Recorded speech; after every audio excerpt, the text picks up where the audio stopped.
Hello viewers. I feel like I have to move a little faster in this video because the camera battery is running low. This is like the third video in a row that I've shot. Okay, so today we have Lakewood S-223 second gen. I tend to see quite a bit of these out there. I had a second one. I got it to a collector earlier this summer, and I kind of wish I sent this one off. The other one was a little bit nicer shape. Not that this is in bad shape, but it has a little paint on here, and I think that's maybe why I was thinking I'd get the other one to a collector. I've had this now for a number of years, probably about 4 or 5 years, somewhere like 5 years.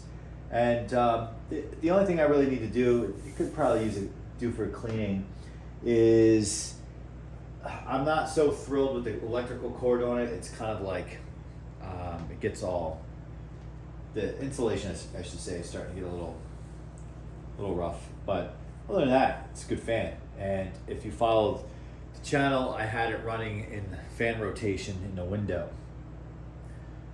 If you flip over to the right here, this is, someone correct me, please. I could correct it if I like it or not, but is this a Lakewood S-123?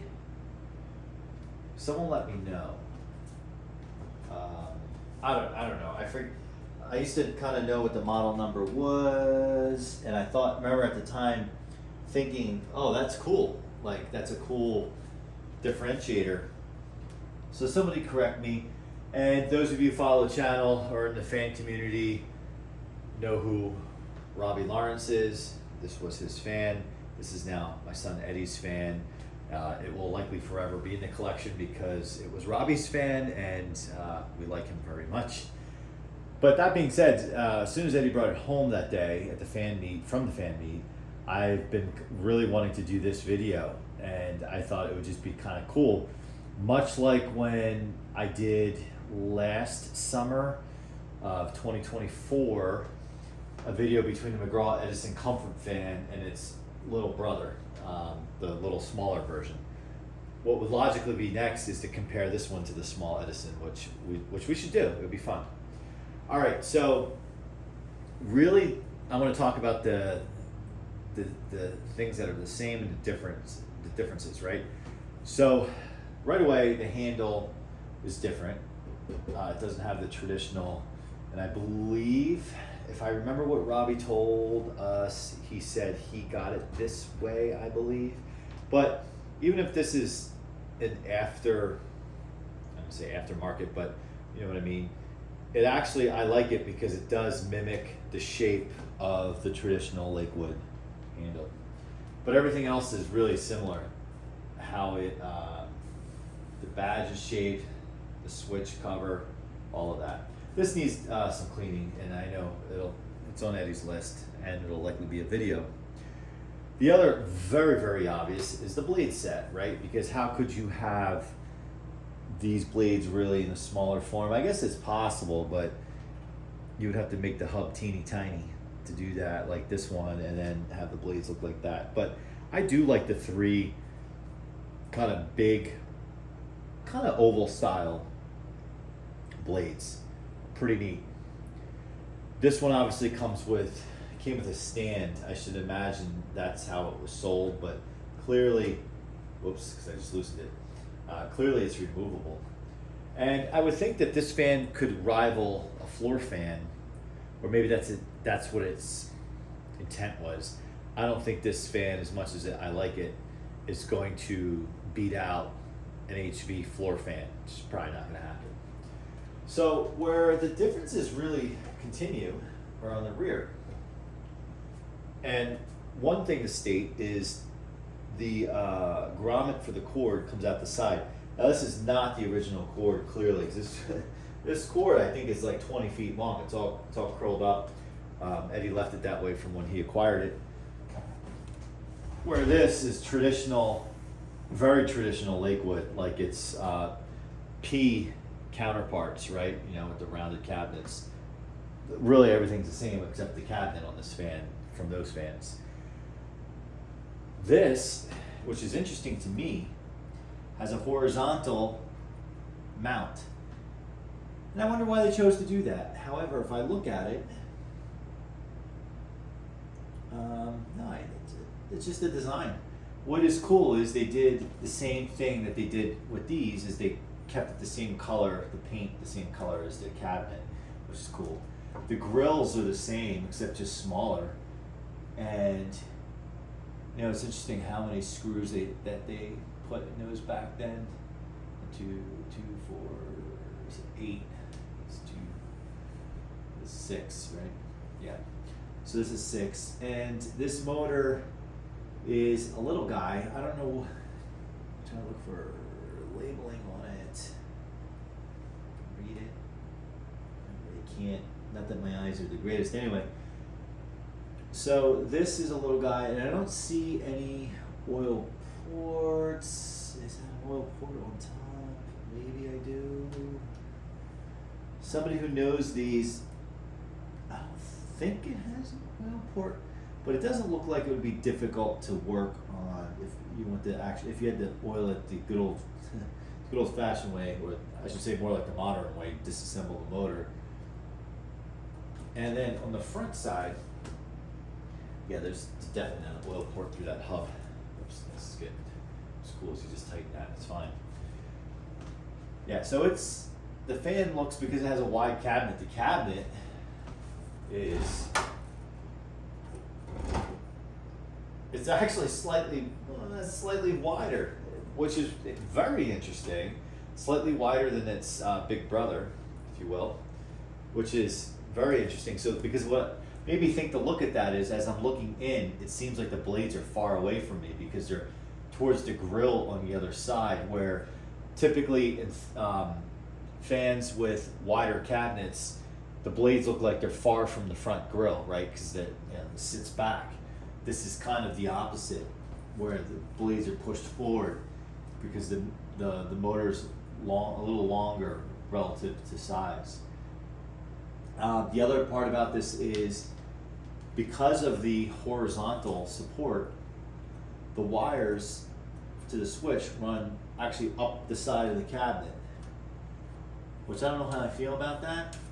I guess I'm kind of indifferent, right? It's because it's what you're used to. All right, so let's turn them on for fun. And I'm not really looking to compare performance, because if all things are equal, which they're not because they're different motors, the large fan should just easily walk over the smaller one.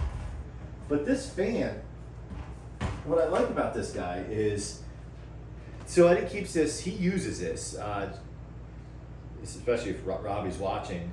Eddie uses this when he's here. It's on his dresser, and he has it as kind of like the in-room move the air, feel it from the bed kind of fan. And then he has his box fan in the window. Wonder where he gets that from. And then he has his HV fan in the hallway, pointed towards his room, just to, I guess, help move along the air into his bedroom, which is fun, and I've done videos on that. Okay, so let's, is this a 2 or 3 speed?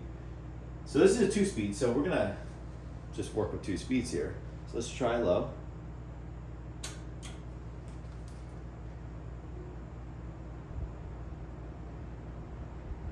Super quiet. In fact, the fans down the hallway in the guest room are actually, I can hear them over this. Quiet fan, and it moves pretty good air. This would be a nice gentle breeze, good for sleeping, where you want something on you, but you don't want to wake up in the middle of the night cold because you have like a wind gust coming at you. Very nice, especially again for those who like quiet fans for sleeping. I prefer the white noise. All right. Look at spin down while I give you low on this one. You know, it's typical Lakewood, where the switches on these sometimes get stiff, and both of them are kind of stiff. Again, quiet. These fans, Lakewood, the like the 223 series, whether it's a P or an S, typically on low are very quiet. Just like what they're known for. All right, so we're gonna get right to business and we're gonna jump to high.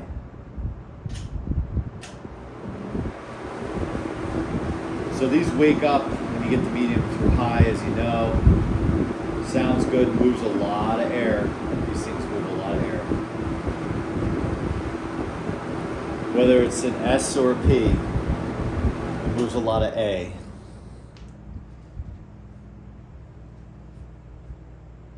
And then what I like is the one opening on the hub. You can access, if you ever tried the zoom spout, you can actually angle that through to the oil port. It's not ideal. It's easier to do it without the blades on, but I've said to others, I struggle pulling Lakewood blades off because I think a lot of them have that metal like clamp back there, and just to get it to depress, you know, it's like you're working against it. The more you pull, the more it holds it on. That's been my problem. Thankfully, so far I haven't broken any.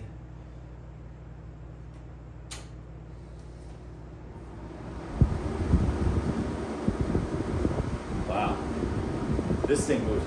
Wow, this moves a lot of air. It moves a lot of air, and it's pretty wide too.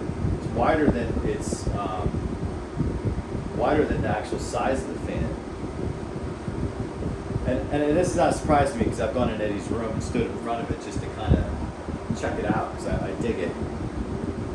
And it sounds like a full-size box fan. So this is a little guy, but he sounds big.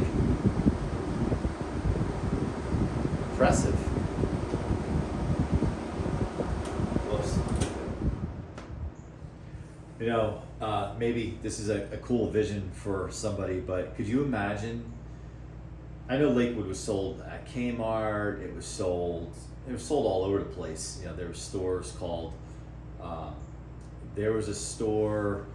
Oh gosh, when I was young, those of you who might be in my age group may know.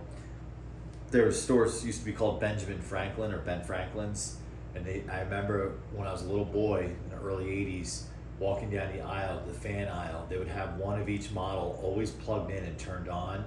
And it was like, you know, think about how tall you are when you're 4 years old, 5 years old, and you're looking up at the shelf and you see these big box fans blowing air. And I remember seeing like Eastern Electrics from the early 80s, you know, mid 80s. But could you imagine like if this was that era and you're walking down the aisle and you see one of these on display, one of these on display, and I'm fairly confident, and somebody can correct me, that the S models and the P models were manufactured during the same timeline because they had first gen, second gen. These never made it to a third gen, but certainly correct me if I'm wrong there, but I'm pretty confident. But could you imagine seeing a second gen of a P and an S and one of these, and then maybe some oscillating fans? Like, oh, man, but I gotta say I'm very fortunate because I'm old enough to remember that. Now they don't really turn the fans on down the aisle. I'm sure with all the lawsuits out there and kids doing dumb stuff like putting their fingers in there and throwing stuff in the fans. And plus, quite frankly, a fan today like a Lasco, we know this. It's just how they are. You blink and they fall over. So you can imagine them falling off the shelf while they're running. But you get something like this up on a shelf, running on low. Some stores used to put like a couple streamers to catch your eye when you walk by. So that's like, to me, that's like marketing. You know, pretty neat. But that's an era that has gone by. The only people like me who probably really remember that, or hopefully people like you who have heard stories from people like me about it, who are the younger generation. All right, well, let me know what you think. Would this be a great match that if you saw together in the store and your budget allowed it, that if it was during the time they produced these, you would grab one of each? One maybe for your window, one for your dresser or nightstand, or your small office area? Let me know in the comments. Let me know what you think. Do you dig these? Thanks for watching. As always, make suggestions to comparisons you would like to see, and hope to see you soon. And if you haven't, make sure you subscribe. See you later.